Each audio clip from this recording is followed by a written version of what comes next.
देखो, आवाज़ आ रही है आप लोगों को? एंड में जो बैठे हैं, आवाज़ आ रही है? अच्छा, हमने एक्टिव पैसिव वॉइस पे डिस्कशन स्टार्ट की थी और हमने कहा था कि हम जब भी किसी सेंटेंस को एक्टिव से पैसिव वॉइस में चेंज करते हैं तो उसमें हमें मुख्तलिफ किस्म के चेंजेस करने होते हैं। तो इससे पहले हमने इम्पेरेटिव सेंटेंसेस को डिस्कस किया था और आज हम इंट्रागेटिव सेंटेंसेस को डिस्कस कर रहे हैं। इंट्रागेटिव सेंटेंसेस को हम तीन हिस्सों में डिवाइड करते हैं। एक हमारे पास वो सेंटेंसेस होते हैं जो कि हु से शुरू होते हैं। एक हमारे पास वो सेंटेंसेस होते हैं जो कि हु से शुरू होते हैं। दूसरे हमारे पास वो होते हैं जो कि हुम से शुरू होते हैं। और तीसरे हमारे पास व्हेन, वाई, वेयर, व्हाट और हाउ, हमारे पास ये वाले वर्ड्स आते हैं। हम जब भी इंट्रागेटिव सेंटेंसेस बनाते हैं तो हम इसको तीन तरीकों से बनाते हैं। एक हमारे पास है हु। तो जब भी हमारे पास हु आया हो, इस हु को हम चेंज कर लेंगे बाय हुम में। अगर हमारे पास हु आया हो तो हु को हम चेंज कर लेंगे बाय हुम में।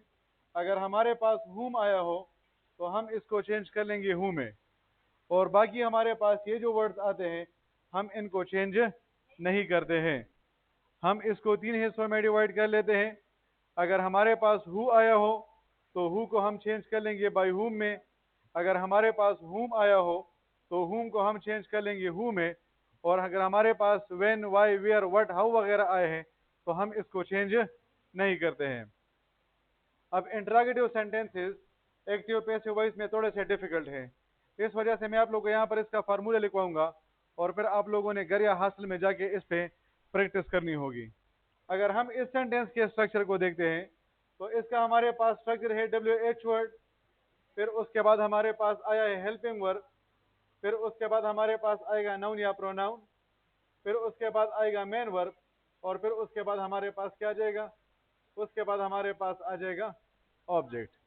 अगर हम इस सेंटेंस के स्ट्रक्चर को देखते हैं तो पहले WH वर्ड आया है, इसके बाद हमारे पास हेल्पिंग वर्ब आया है, इसके बाद हमारे पास प्रोनाउन आया है, इसके बाद हमारे पास मेन वर्ब आया है और फिर उसके बाद हमारे पास ऑब्जेक्ट आया हुआ है।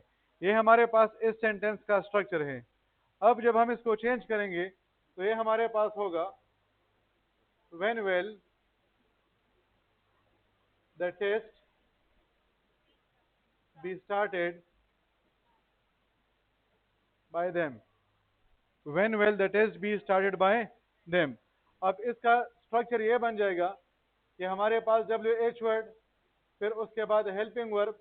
अब यहाँ पर हमारे पास ये नाउन या प्रोनाउन आया है, इस तरह कर लेते कि हम इसकी जगह पर सब्जेक्ट लिख देते हैं। चलो, अब ये जो हमारे पास सब्जेक्ट होगा इसकी जगह पर हमारे पास आ जाएगा ऑब्जेक्ट। फिर उसके बाद हमारे पास third form of the verb आ जाएगा, फिर उसके बाद बाय आ जाएगा और फिर उसके बाद हमारे पास सब्जेक्ट आ जाएगा। ये हमारे पास इसका स्ट्रक्चर बन जाएगा। पहले हमारे पास WH वर्ड आएगा, फिर उसके बाद हमारे पास हेल्पिंग वर्ब आएगा। अब जहां पर पहले हमारे पास सब्जेक्ट था, अब वहां पर हमारे पास क्या जाएगा? ऑब्जेक्ट आ जाएगा। ये जो हमारे पास वर्ब आया था मेन वर्ब, हमने इसका हमेशा क्या करना है? हमने हमेशा इसका थर्ड फॉर्म लगाना है। फिर हम उसके बाद बाय लगा लेंगे और फिर हम उसके बाद क्या कर लेंगे? हम उसके बाद जो है वो सब्जेक्ट को यूज कर लेंगे। तो इस तरह आप लोग का ये सेंटेंस एक्टिव वॉइस से पैसिव वॉइस में चेंज हो जाएगा। याद रखिए कि वर्ब को हम दो वर्ब कहते हैं। एक हम इसको कहते हैं सिंपल वर्ब और दूसरे को हम कहते हैं कंपाउंड वर्ब। एक हमारे पास होता है सिंपल वर्ब और एक हमारे पास होता है कंपाउंड वर्ब। वो वर्ब जिसमें हमारे पास सिर्फ और सिर्फ एक वर्ड होता है हम उसे सिंपल वर्ब कहते हैं। फॉर एग्जांपल, हमारे पास इज आ जाए, एम आ जाए, आर आ जाए, हैज आ जाए, हैव आ जाए, तो ये हमारे पास वो वाले वर्ब्स हैं जिसमें हमारे पास सिर्फ और सिर्फ एक वर्ड आया है, एक वर्ड। तो इस वजह से हम इसे सिंपल वर्ब कहेंगे। और वो वाले वर्ब्स जिसमें हमारे पास दो या दो से ज्यादा वर्ड्स आते हैं तो हम उसे कहते हैं कंपाउंड वर्ब। फॉर एग्जांपल, हमारे पास आ जाए विल बी, हमारे पास आ जाए शल हैव बीन। अब अगर आप इन दोनों वर्ड्स को देखते हैं तो इसमें हमारे पास दो वर्ड्स आए हैं और दूसरे वाले में हमारे पास तीन वर्ड्स आए हैं। तो जब हमारे पास किसी भी वर्ब में दो या तीन वाले वर्ड्स आते हैं तो फिर हम ऐसे वर्ब को क्या कहते हैं? ऐसे वर्ब को हम कंपाउंड वर्ब कहते हैं। सिंपल वर्ब में हमारे पास सिर्फ और सिर्फ एक वर्ड होता है, जबकि कंपाउंड वर्ब में हमारे पास दो या दो से ज्यादा अल्फाज होते हैं। अब पॉइंट को समझने की कोशिश करें। हमारे पास इस एमसीक्यूज का एक ऑप्शन इस तरह होगा, for example when will be the test. एक ऑप्शन होगा when will the test be started by them, और एक हमारे पास होगा when will be the test started by them. अब याद रखिए, जब भी हमारे पास कंपाउंड वर्ब आएगा तो हम इसको स्प्लिट करेंगे। स्प्लिट क्या करेंगे? स्प्लिट करेंगे। स्प्लिट का मतलब ये कि हम इसको दो हिस्सों में डिवाइड करेंगे। अब एक हिस्सा हमारे पास ऑब्जेक्ट से पहले आएगा और एक हिस्सा हमारे पास ऑब्जेक्ट के बाद आएगा। हमारे पास जब भी कंपाउंड वर्ब आएगा तो इस कंपाउंड वर्ब को हम दो हिस्सों में डिवाइड करेंगे। इस दो हिस्सों में डिवाइड करने को हम कहते हैं स्प्लिट। एक हिस्सा ऑब्जेक्ट से पहले आएगा और एक हिस्सा हमारे पास ऑब्जेक्ट के बाद आएगा। मैंने यहाँ पर लिखा है कि when will the test be. अब देखिए, इसका एक हिस्सा हमारे पास ऑब्जेक्ट से पहले है और एक हिस्सा हमारे पास जो है क्या है, ये हमारे पास ऑब्जेक्ट के बाद है। अगर हम इन दोनों को कंबाइन लिखेंगे then our sentence will be considered incorrect. How do they celebrate the event. पहले हाउ आया है तो हाउ अपनी जगह पर रह जाएगा, ठीक है। सेंटेंस हमारे पास यहाँ पर जो है वो प्रेजेंट इंडेफिनिट टेंस में है, तो प्रेजेंट इंडेफिनिट टेंस हमारे पास क्या बन जाएगा? Present continuous tense. तो how is the event celebrated by them. How is the event celebrated by them. और इस तरह आप लोग का ये सेंटेंस एक्टिव वॉइस से पैसिव वॉइस में चेंज हो जाएगा। अच्छा, आप लोगों को कंफ्यूज करने के लिए एक ऑप्शन आएगा, फॉर एग्जांपल उसमें उन्होंने लिखा देम, यहाँ पर उन लोगों ने फुल स्टॉप लगाया होगा और फिर आप कहते हैं कि हमारे पास तो दोनों ऑप्शन जो है वो सेम है। तो याद रखिए कि एक्टिव पैसिव वॉइस में हमारे पास जो क्वेश्चन मार्क आया है हम इसको क्वेश्चन मार्क ही छोड़ेंगे।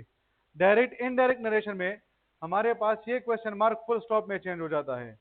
डायरेक्ट इनडायरेक्ट नरेशन में ये जो क्वेश्चन मार्क होता है हम इसको फुल स्टॉप में चेंज कर लेते हैं। किस चीज में? फुल स्टॉप में। और एक्टिव पैसिव वॉइस में हमारे पास ये जो क्वेश्चन मार्क आया है हम इसको क्वेश्चन मार्क ही छोड़ेंगे। फिर दूसरे हमारे पास वो वाले सेंटेंसेस हैं जिसको हम हु से स्टार्ट करते हैं। अब अगर हम इसको देखते हैं तो ये हमारे पास है who plus helping verb plus main verb, और फिर हमारे पास इसके बाद क्या है? ये हमारे पास है ऑब्जेक्ट। अब हमारे पास होगा by whom have you been called. By whom have you been called. अब आप देख सकते हैं कि यहाँ पर हाउ को हमने हाउ ही छोड़ा था, यहाँ पर हमने वेन को वेन ही छोड़ा था, लेकिन जब यहाँ पर हमारे पास हु आया तो हु को हमने क्या कर लिया? इसको हमने चेंज कर लिया बाय whom में। अब इसका स्ट्रक्चर देखिए, by whom plus helping verb plus object plus third form of the verb. इसका हमारे पास स्ट्रक्चर कुछ इस तरीके से है कि यहाँ पर हु को हमने चेंज कर लिया बाय whom में, फिर उसके बाद हमने हेल्पिंग वर्ब लगाया, फिर उसके बाद हमने ऑब्जेक्ट लगाया, और फिर उसके बाद हमने third form of the verb लगाया। अब आप देख सकते हैं कि यहाँ पर हमने वर्ब को स्प्लिट किया हुआ है। कंपाउंड वर्ब आया है तो एक हिस्सा हमारे पास इससे पहले आया है और एक हिस्सा हमारे पास इसके बाद आया है। नेक्स्ट हमारे पास है who has arrange the trip. तो क्या होगा? By whom has the trip been arranged. By whom has the trip been arranged. और इस तरह आप लोग का ये सेंटेंस भी एक्टिव वॉइस से पैसिव वॉइस में चेंज हो जाएगा। सखवन निश्ता गनिश तरह शुक्रिया अटोल उरान दिखा माशाल्लाह। खैर इट इज गुड। आप लोगों पे थोड़ा सा जो है वो प्रेशर आ रहा है, लेकिन जब आप इसको घर में करेंगे फिर इंशाल्लाह आप लोगों के लिए बहुत ज्यादा आसान हो जाएंगे, ठीक है। तीसरा हमारे पास वो सेंटेंसेस है जिसको हम whom से शुरू कर रहे हैं, ठीक है। अब हमारे पास होगा who plus helping verb plus ये हमारे पास सब्जेक्ट है और ये हमारे पास मेन वर्ब है। अब ये होगा who has been awarded by the principal, who has been awarded by the principal। वो whom को हमने किस चीज में चेंज कर लिया, who में। उसके बाद हमारे पास हेल्पिंग वर्ब आया, उसके बाद third form of the verb आया, उसके बाद बाय आया, और उसके बाद सब्जेक्ट आया। यहाँ पर पहले हमारे पास हु आया है, उसके बाद हमारे पास हेल्पिंग वर्ब आया है, उसके बाद हमारे पास third form of the verb आया है, फिर उसके बाद हमने बाय लगा लिया, और फिर उसके बाद हमने क्या कर लिया, उसके बाद हमने जो है वो सब्जेक्ट को लगा लिया। Is it clear? यहाँ तक किसी पॉइंट की समझ आई है? हाँ। अब पॉइंट ये है कि यहाँ पर हमारे पास बाकी जितने भी रूल्स हैं, हमने यहाँ पर वर्ब को स्प्लिट किया था कि नहीं किया था? जब भी कोई सेंटेंस हुम से शुरू होता है तो हम उसमें वर्ब को स्प्लिट नहीं करते हैं। याद रखें, हमने कहा कि जब भी हमारे पास कंपाउंड वर्ब आएगा तो उस कंपाउंड वर्ब को हम स्प्लिट करेंगे, लेकिन अगर ये सेंटेंस हुम से शुरू हो रहा है तो फिर यहाँ पर हम क्या करेंगे, हम इसको स्प्लिट नहीं करेंगे। तो हमारे पास है हुम हैव दे कार्ड, क्या होगा,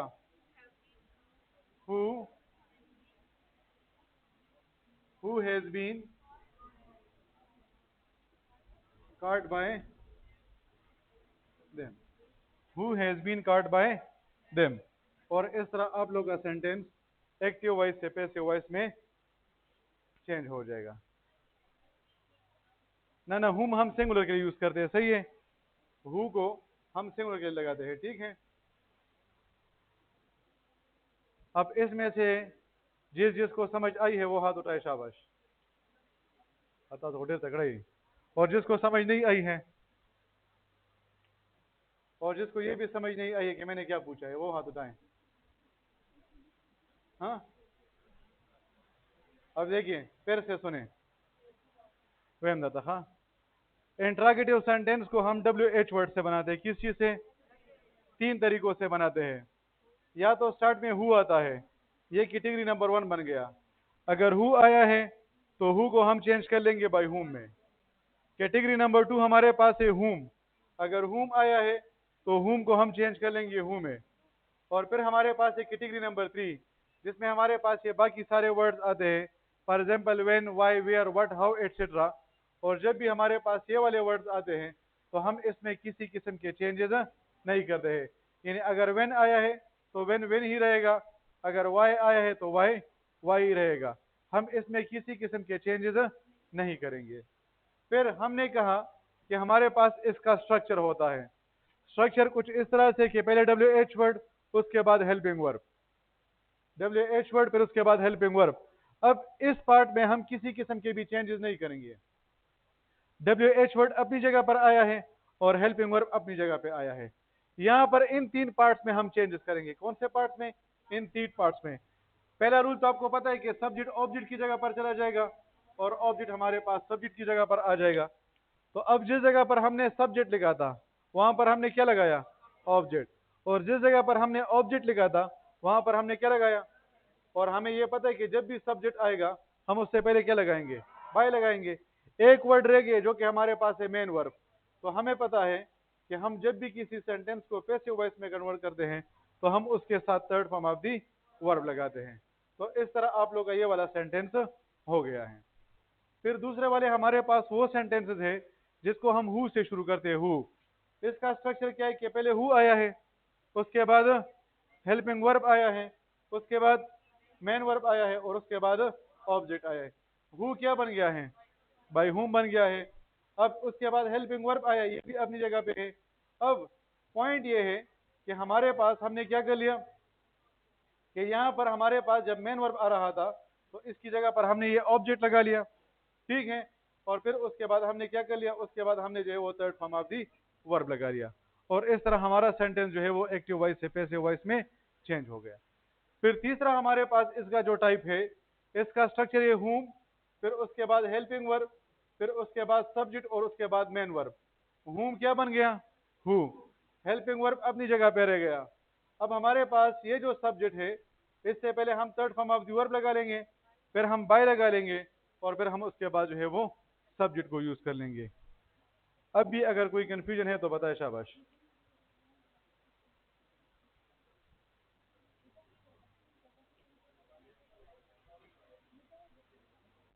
हाँ,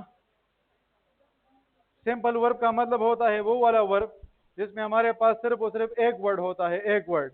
do, does, did, will, shall, इसमें हमारे पास सिर्फ और सिर्फ एक वर्ड है, इस वजह से हम इसे सिंपल वर्ब कहते हैं। और वो वाले वर्ब जिसमें हमारे पास दो वर्ब्स होते हैं, for example will be, shall be, will have been, has been, have been, हम इसे कंपाउंड वर्ब्स कहते हैं।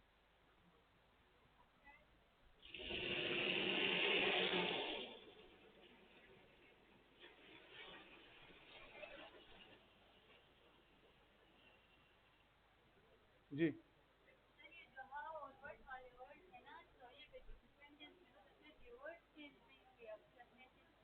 ना ना, सिर्फ ये वाले वर्ड्स चेंज नहीं होंगे। देखिए, ये स्टूडेंट ये पूछ रही है कि अगर हमारे पास हाउ और व्हाट आया है तो सिर्फ और सिर्फ ये वर्ड चेंज नहीं होंगे या सारे का सारा सेंटेंस चेंज नहीं होगा? तो सेंटेंस चेंज होगा, इसमें सिर्फ और सिर्फ ये हाउ और व्हाट चेंज नहीं होगा। यानी हु को हमने चेंज कर लिया बाई हुम में, ठीक है, हुम को हमने चेंज कर लिया हु में, लेकिन इस किस्म के किसी किस्म के भी चेंजेस हम इन बाकी वर्ड्स में नहीं लेकर आएंगे। हाँ, किस चीज के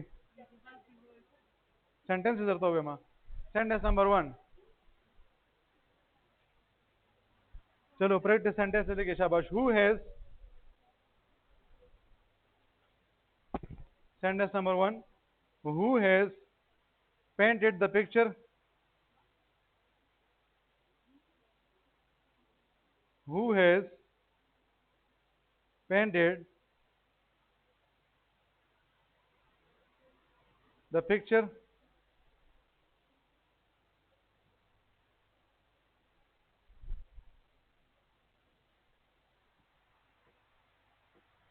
What are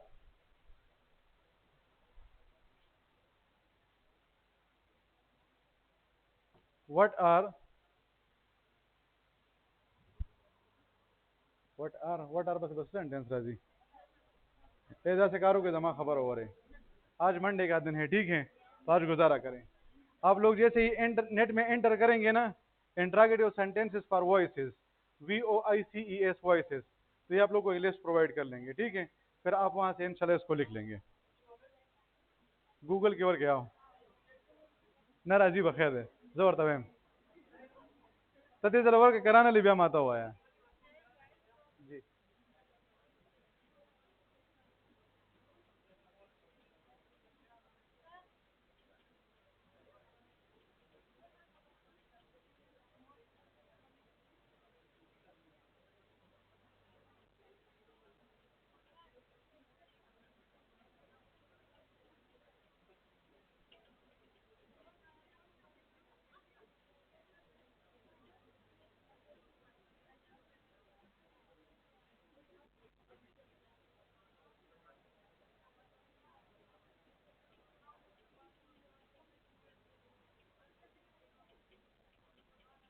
जी,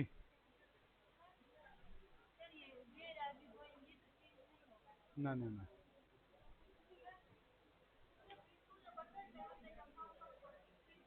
नहीं किया। हाँ,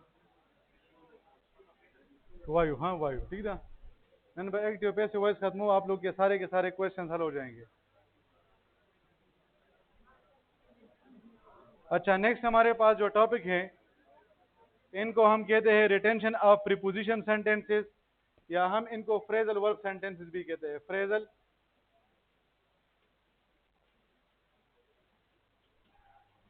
ये जो हम नया रूल पढ़ रहे हैं, इसके हमारे पास दो नाम है। इसको हम रिटेंशन ऑफ प्रीपोजिशन सेंटेंसेस भी कहते हैं, और हम इनको जो है वो फ्रेजल वर्ब सेंटेंसेस भी कहते हैं। अब सबसे पहले तो हम ये जानते हैं कि फ्रेजल वर्ब क्या होता है। जब हमारे पास वर्ब आ जाए और उस वर्ब के साथ प्रीपोजिशन आ जाए, जब हमारे पास वर्ब आ जाए और उस वर्ब के साथ हमारे पास प्रीपोजिशन आ जाए, तो इन दोनों को कंबाइन करके हम क्या कहते हैं? इन दोनों को हम कंबाइन करके कहते हैं फ्रेजल वर्ब। फॉर एग्जांपल, अगर यहां पर मैं कहता हूं कि सरेंडर, और यहां पर मैं कहता हूं कि टू, अगर यहां पर मैं लिखता हूं कि लुक, और यहां पर मैं कहता हूं कि आफ्टर, यहां पर हम कहते हैं कि ब्रॉड, और हम यहाँ पर लिखते हैं अब ये जो पहला वाला वर्ड है ये हमारे पास वर्ब है, और ये जो दूसरा वाला वर्ड है ये हमारे पास क्या है, ये हमारे पास प्रीपोजिशन है। तो जब हम वर्ब और प्रीपोजिशन इन दोनों को कंबाइन कर लेते हैं तो हम उसे कहते हैं फ्रेजल वर्ब। जब हमारे पास वर्ब आता है और उसके साथ प्रीपोजिशन आता है तो इस वर्ब और प्रीपोजिशन इन दोनों को हम कंबाइन करके क्या कहते हैं, इनको हम कहते हैं phrasal verb. Surrender to, look after, brought up, इन तीनों में पहले हमारे पास वर्ब आया है और उसके बाद हमारे पास प्रीपोजिशन आया है, तो ये तीनों हमारे पास क्या है, ये तीनों हमारे पास फ्रेजल वर्ब्स हैं। अब पॉइंट ये है कि आप लोग के पास अक्सर औकात ये जो प्रीपोजिशन होता है ये कंफ्यूजन क्रिएट करता है। आप लोग के पास जब भी फ्रेजल वर्ब वाले सेंटेंसेस आते हैं तो इसमें जो प्रीपोजिशन होता है ये आप लोग के लिए कंफ्यूजन क्रिएट करता है। तो इसका बड़ा सिंपल सा पॉइंट है कि आपके पास जो प्रीपोजिशन आया है आप इसको रिमूव कर ले। आपके पास जो प्रीपोजिशन आया है आप उसको रिमूव कर ले तो सेंटेंस हमारे पास क्या बन जाएगा, शी हैज ब्रॉट 5 किड्स। अब हम कहते हैं कि 5 kids have been brought by her. हमने इस सेंटेंस को इस तरीके से चेंज कर लिया कि हमारे पास जो प्रीपोजिशन आया था उस प्रीपोजिशन को हमने रिमूव कर लिया, ठीक है। अब बाकी सेंटेंस हमने चेंज कर लिया है। हमने क्या रिमूव किया था, अब कौन से वर्ड के बाद आ रहा था, ब्रॉड के बाद आ रहा था, तो यहां पर हम उसके साथ लगा लेंगे बाय और इस तरह हमारा सेंटेंस चेंज हो जाएगा। 5 kids have been brought up by her. We sent for the doctor. अब इस सेंटेंस को अगर हम चेंज करते हैं तो इसमें हमारे पास कंफ्यूजन होती है, तो हम क्या कर लेंगे, फॉर को रिमूव कर लेंगे। फॉर सेंटेंस क्या बच जाएगा, वी सेंड द डॉक्टर, तो हमारे पास आ जाएगा the doctor was sent by us. The doctor was sent by us. अब हमने क्या रिमूव किया था, फॉर को। फॉर कौन से वर्ड के बाद आ रहा था, सेंड के बाद, तो यहां पर हम लगा लेंगे फॉर और इस तरह हमारा सेंटेंस जो है वो बड़ा सिंपल बन जाएगा। तो हमारे पास आ जाएगा the doctor was sent for by us, he will look into the matter. हमने इनटू को हटा लिया तो क्या बच गया है, he will look the matter, तो ये क्या हो जाएगा, the matter will be looked by him. The matter will be looked by him. अब हमने क्या रिमूव किया था, इनटू कौन से वर्ड के बाद आ रहा था, तो यहां पर हम लगा लेंगे इनटू और इस तरह हमारे सेंटेंसेस एक्टिव वॉइस से पैसिव वॉइस में चेंज हो जाएंगे। इज इट क्लियर, कुछ समझ आ रहा है कि नहीं आ रहा,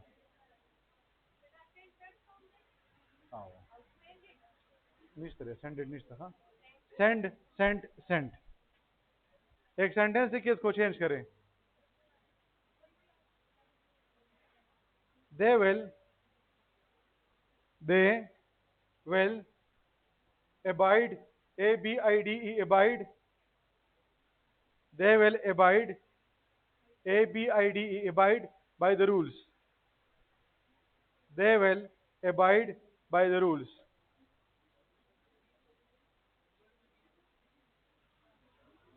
ये सेंटेंस करे शाबाश।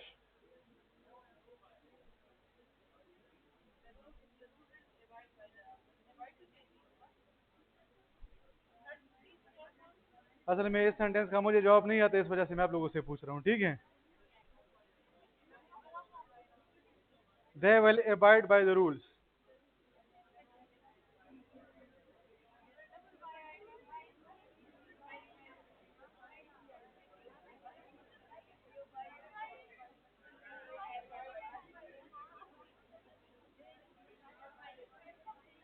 Okay, who will do it, शाबाश जी, वाई शाबाश।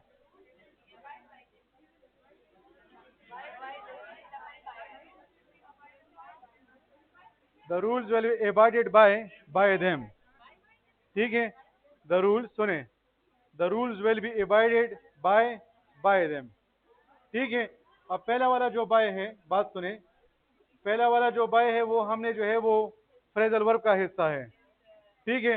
और दूसरा जो बाय वो हमारे पास सब्जेक्ट का हिस्सा है।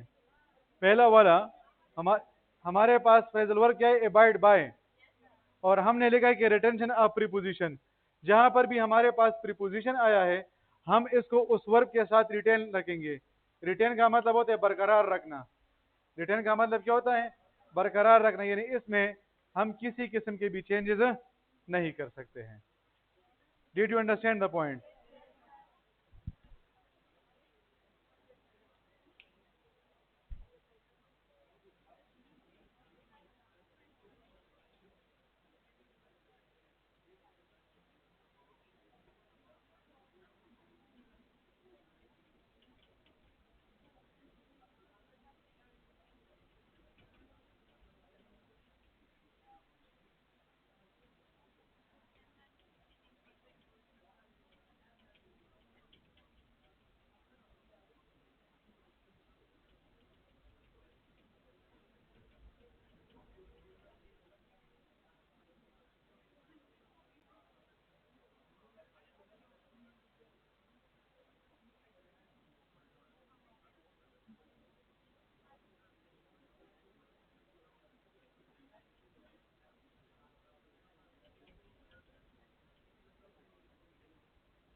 अच्छा, हमारे पास फर्दर यहाँ पर 3 सेंटेंसेस है। Sentence number 1, I have to do a lot of work.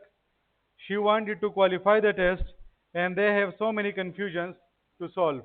अब ये जो हमारे पास सेंटेंस है इनको हम कहते हैं इन्फिनेटिव सेंटेंसेस। क्या कहते हैं?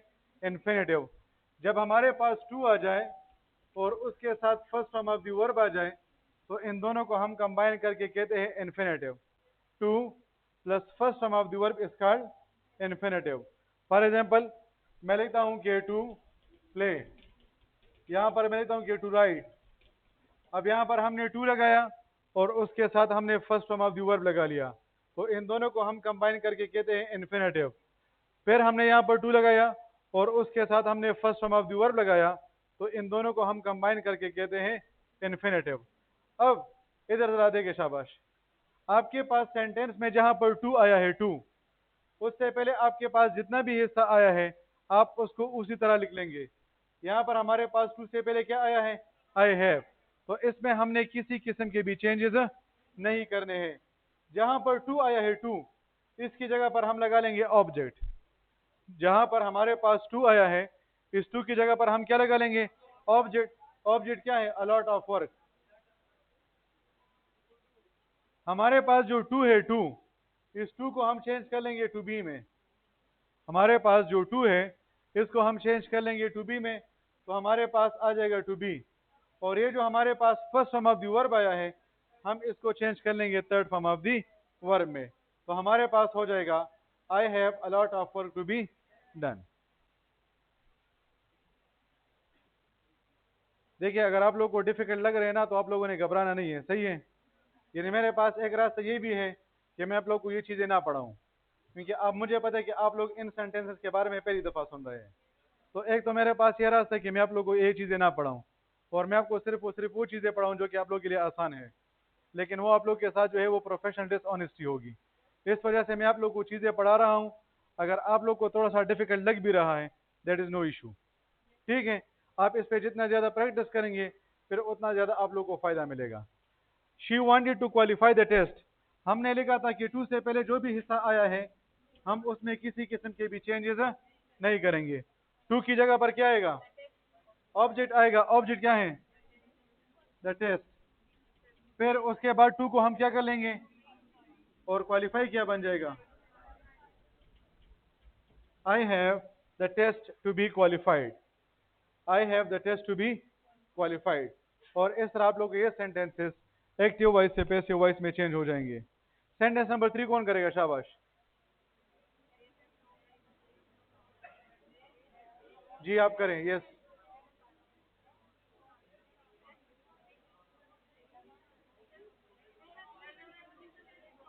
शाबाश। देखिए, कभी कभार पॉइंट ये है कि हमारे पास जो ऑब्जेक्ट होता है ये टू के बाद आता है, लेकिन ये कभी कभार इसको टू से पहले देते हैं।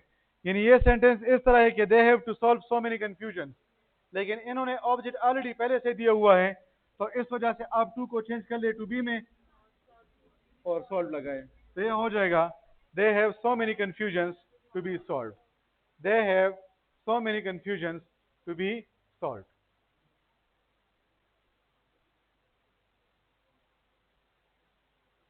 इसमें से किसी पॉइंट में कंफ्यूजन हो तो बताए, शाबाश।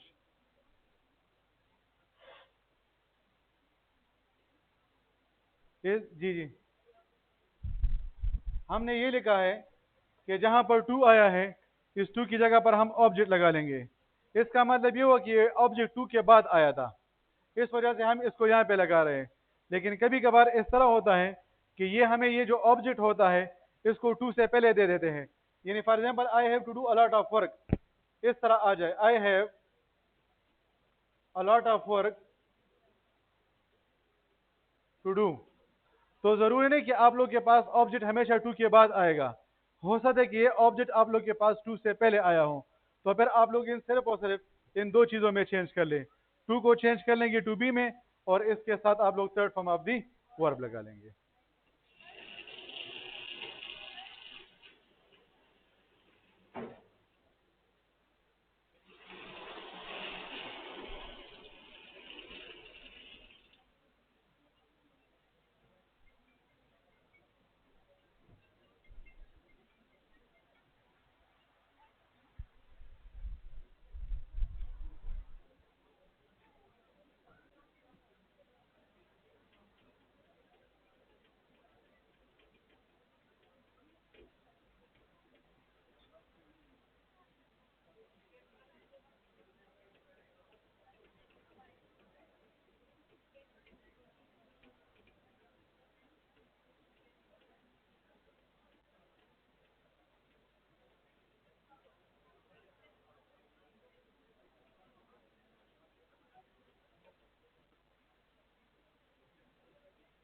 हमने ये पॉइंट डिस्कस किया था कि हमारे पास दो किस्म के वर्ब्स होते हैं। एक वो वर्ब होता है जिसके बाद ऑब्जेक्ट होता है, और एक वो वर्ब होता है जिसके बाद ऑब्जेक्ट नहीं होता है। जिस वर्ब के बाद ऑब्जेक्ट नहीं होता वो इनट्रांजिटिव वर्ब है, और जिस वर्ब के बाद ऑब्जेक्ट होता है वो हमारे पास ट्रांजिटिव वर्ब है। फिर हमने कहा कि हमारे पास दो किस्म के वर्ब फर्दर बन जाते हैं। अगर इसके बाद सिर्फ और सिर्फ एक ऑब्जेक्ट है तो ये हमारे पास मोनो ट्रांजिटिव है, और अगर इसमें हमारे पास दो ऑब्जेक्ट्स हैं तो हम इसे ट्राई ट्रांजिटिव वर्ब कहते हैं। अब यहाँ पर हमारे पास टू ऑब्जेक्ट्स आए हैं, तो आप लोग की अपनी मर्जी है कि आप जिस भी ऑब्जेक्ट को स्टार्ट में लगाना चाहते हैं वो आप लोग के पास ठीक होगा। यानी फॉर एग्जांपल हमारे पास हमने क्या कर लिया, हमने डायरेक्ट ऑब्जेक्ट को स्टार्ट में लगा लिया, तो ये होगा a book was given to him by me, और दूसरा होगा he was given a book by me. वो सेंटेंस जिसमें आप लोग के पास टू ऑब्जेक्ट्स मौजूद होते हैं, वो सेंटेंसेस, वो वर्ब जिसमें हमारे पास टू ऑब्जेक्ट्स होते हैं, तो हम उसको दो तरीकों से चेंज कर सकते हैं। हमारी अपनी मर्जी है कि हम स्टार्ट में डायरेक्ट ऑब्जेक्ट लाना चाहते हैं या हम स्टार्ट में इनडायरेक्ट ऑब्जेक्ट को लाना चाहते हैं। इस सेंटेंस में हमने डायरेक्ट ऑब्जेक्ट को स्टार्ट में लगाया है, जबकि इस सेंटेंस में हमने क्या किया है, इनडायरेक्ट ऑब्जेक्ट। अब याद रखें, अगर डायरेक्ट ऑब्जेक्ट स्टार्ट में आएगा तो फिर हम इनडायरेक्ट ऑब्जेक्ट से पहले टू लगाएंगे। अगर डायरेक्ट ऑब्जेक्ट सेंटेंस के स्टार्ट में आएगा तो हम इनडायरेक्ट ऑब्जेक्ट से पहले टू लगाएंगे, और अगर हम स्टार्ट में इनडायरेक्ट ऑब्जेक्ट को लगाते हैं तो फिर हम डायरेक्ट ऑब्जेक्ट से पहले कुछ भी नहीं लगाएंगे। पॉइंट को फिर से सुने, हमारी अपनी मर्जी है कि हम डायरेक्ट ऑब्जेक्ट को स्टार्ट में लाना चाहते हैं या हम इनडायरेक्ट ऑब्जेक्ट को स्टार्ट में लाना चाहते हैं। अगर हमने डायरेक्ट ऑब्जेक्ट को स्टार्ट में लगा लिया तो फिर हमारे पास ये जो हमारे पास इनडायरेक्ट ऑब्जेक्ट होगा हम इससे पहले टू लगाएंगे, और अगर हमने इनडायरेक्ट ऑब्जेक्ट को लगा लिया तो फिर यहाँ पर हम डायरेक्ट ऑब्जेक्ट से पहले कुछ भी नहीं लगाएंगे। Next sentence, the principal will issue them a certificate, they will be issued a certificate by the principal. They will be issued a certificate by the principal. और दूसरा होगा a certificate will be issued to them by the principal. तो इस तरीके से आप लोग ये सेंटेंसेस एक्टिव वॉइस से पैसिव वॉइस में चेंज हो जाएंगे। सिंपल है, आसान है। हाँ, तो ना उसमें तो ऑब्जेक्ट है ही नहीं।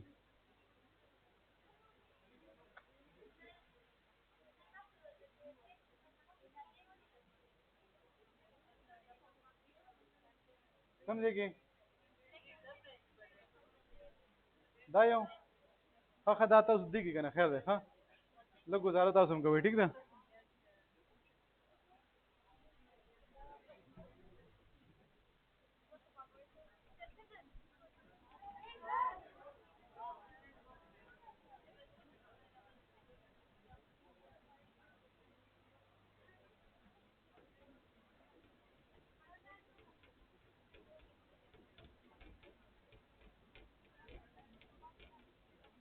आप लोग सिर्फ और सिर्फ 2-3 मिनट गुजारा करें, आप लोगों का क्लास खत्म हो जाएगा।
सिर्फ और सिर्फ 2 मिनट के लिए फोकस करें, ये बड़े इंपॉर्टेंट सेंटेंसेस है। सही है, हमारे पास रूल ये है कि हम जब भी किसी सेंटेंस को एक्टिव वॉइस से पैसिव वॉइस में चेंज करते हैं तो हम सब्जेक्ट को लेकर जाते हैं ऑब्जेक्ट की जगह पर, ठीक है। और फिर उस सब्जेक्ट से पहले हम क्या लगाते हैं, बाय लगाते हैं कि नहीं लगाते हैं। अब फॉर एग्जांपल हमारे पास ये सेंटेंस आ जाए, I know you, I know you. इसको अगर हम आम तरीके से चेंज करेंगे तो ये होगा यू आर नोन बाय मी। अगर हम इसको कॉमन रूल्स के मुताबिक चेंज करेंगे तो ये हमारे पास होगा यू आर नोन बाय मी। लेकिन जब भी हमारे पास ये 3 वर्ड्स आते हैं तो हम इसके साथ बाई नहीं लगाते, बल्कि हम इसके साथ टू लगाते हैं। जब भी हमारे पास ये वाले वर्ड्स आते हैं हम इसके साथ बाय नहीं लगाते, बल्कि हम इसके साथ टू लगाते हैं। तो मैं कहूँगा कि you are known to me. अगर मैंने कहा कि you are known by me, then our sentence will be considered word, our sentence will be considered incorrect. Sentence number 2. The bottle contains milk, the bottle contains milk. इसको अगर हम आम rule के मुताबिक करेंगे तो ये होगा milk is contained by the bottle, milk is contained by the bottle. लेकिन जब भी हमारे पास ये 4 वर्ड्स आएंगे तो हम इसके साथ बाय नहीं लगाएंगे, बल्कि हम इसके साथ इन लगाएंगे। तो हम कहेंगे milk is contained in the bottle. अगर हम कहते हैं कि milk is contained by the bottle तो ये गलत हो जाएगा। हम कहते हैं कि milk is contained in the bottle. सही होगा ना?